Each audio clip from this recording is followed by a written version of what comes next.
Fort Lee, New Jersey, the first town you hit when you cross over the Hudson River from New York City on the George Washington Bridge, and home to a big brick building on a hill that is Fort Lee High School. It's always been a school that's had its successes. We've maintained status in the state of New Jersey in the top 100. A strong tradition, but when Principal Priscilla Church arrived in 2010, she found a school that had slipped from its standards, the state labeling it a school in need of improvement. We had a significant percentage of the population that were struggling to meet the benchmark expectations that are required.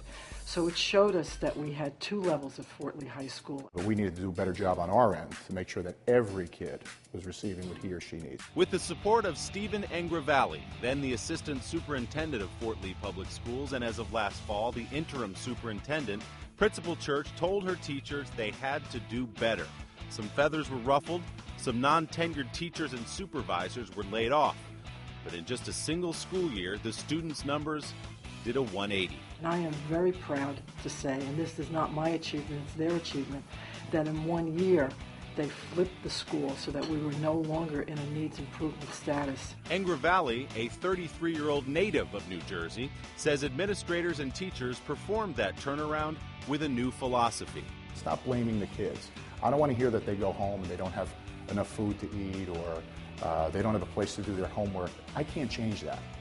But what I can do is change the services I provide and how hard I work for kids, and that's what's going to make the difference in my mind. He has created an environment where, you know, students and teachers interact on much higher level, almost like a collegiate academic environment. I definitely see a change. Teachers are a lot more hands-on and pay attention to students as individuals. I feel like a lot of the teachers are more comfortable in their skin. Engravalle's hard-charging style of reform has made him a favorite of New Jersey Governor Chris Christie and caused some friction with the teachers' unions.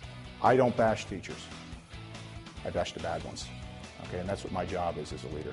My job is to lift up the great people, and it's to weed out the bad ones who are not going to help our kids, because our kids can't afford 1 year with one bad teacher, because they will never recover academically. Engravalle does not mince words when talking about the ongoing anti-Christie media blitz paid for by the New Jersey Education Association. Now, instead of spending $30 million or whatever the money you wasted to put these stupid billboards up and down the turnpike, okay, why wouldn't you give that back to the first-year teacher who you're pulling $2,000 out of their salary and you're paying for it on their back, who can barely pay their rent?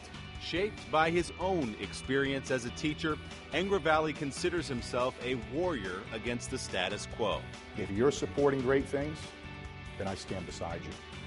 But if you're enabling bad things to happen to kids, you're darn right I stand across the ring from you.